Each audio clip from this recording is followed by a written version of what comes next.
matin, c'est une joie pour moi de partager la parole de Dieu avec vous. Je suis Michael Bogus, serviteur du Dieu vivant, qui est sauvé pour prêcher l'évangile. Je connais que lorsque nous sommes sauvés, notre rôle fondamental, c'est de prêcher l'évangile, c'est d'annoncer Jésus-Christ de Nazareth. Voilà. Donc nous sommes actuellement toujours sur la 7e attaque de Satan, qui est celle de susciter dans le cœur des enfants de Dieu des disputes inutiles, le désordre dans les églises, les fausses doctrines pour amener les uns les autres à la perdition. Voilà. C'est un thème qui est très important et évocateur sur lequel je m'attarde parce qu'il est capital. Voilà. Donc comme je dis, Paul adresse une lettre à Timothée pour lui dire, pour l'encourager devant les fausses doctrines, devant les vaines façons de vivre, devant la division de l'église, par des discours vains, par des disputes qui n'apportent rien à l'église. Et c'est dans ce cadre-là que nous avons commencé cet enseignement. Voilà. Donc je voudrais dire que nous allons prêcher là-dessus parce qu'il faut sensibiliser les frères et sœurs afin qu'ils comprennent que dans la maison de Dieu, il faut se manifester de l'amour, il faut vivre avec la bonne intelligence et glorifier, célébrer le nom, c'est focaliser sur les Écritures, rien que les Écritures, dans le nom puissant de Jésus. Voilà, prions le Seigneur. Notre Père et notre Dieu, Créateur du ciel et de la terre, je bénis ton Saint-Nom, je t'élève en dignité, en vérité, parce que par ta grâce et dans le nom de Jésus, tu as triomphé de Satan à la croix, tu nous as donné la victoire.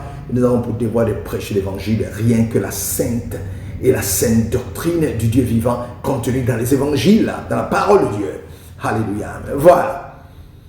Donc, comme je disais, au-delà des exhortations que Paul donne à Timothée, il montre que chaque parole qui sort de la bouche d'un chrétien, d'un enfant de Dieu, dans le cadre des échanges dans la vie de l'Église, doit forcément édifier l'Église, mais pas la détruire. Mais il y a deux aspects. Soit elle édifie l'église, soit elle détruit l'église.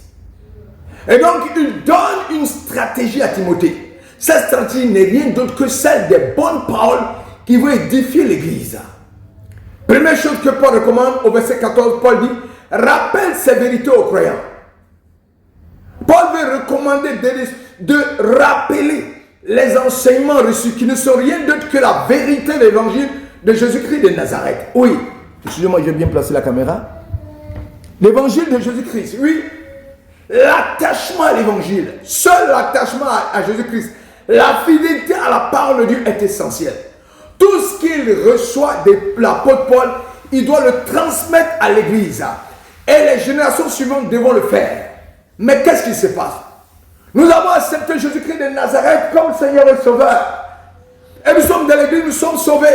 Mais qu'est-ce que nous devons répandre son évangile et gagner des nations à Christ. Mais quelquefois quand vous prêchez l'évangile, des hommes vous abordent pour dire, est-ce que vous êtes pasteur? Qui vous a ordonné? Qui a dit de vous que vous avez le droit de prêcher? Mais c'est une ignorance, une incompréhension. Nous devons prêcher l'évangile, annoncer Jésus-Christ à terre, à contre-temps. Si nous prêchons quelque chose qui n'est pas correct, on doit nous rappeler à l'ordre, ça c'est vrai.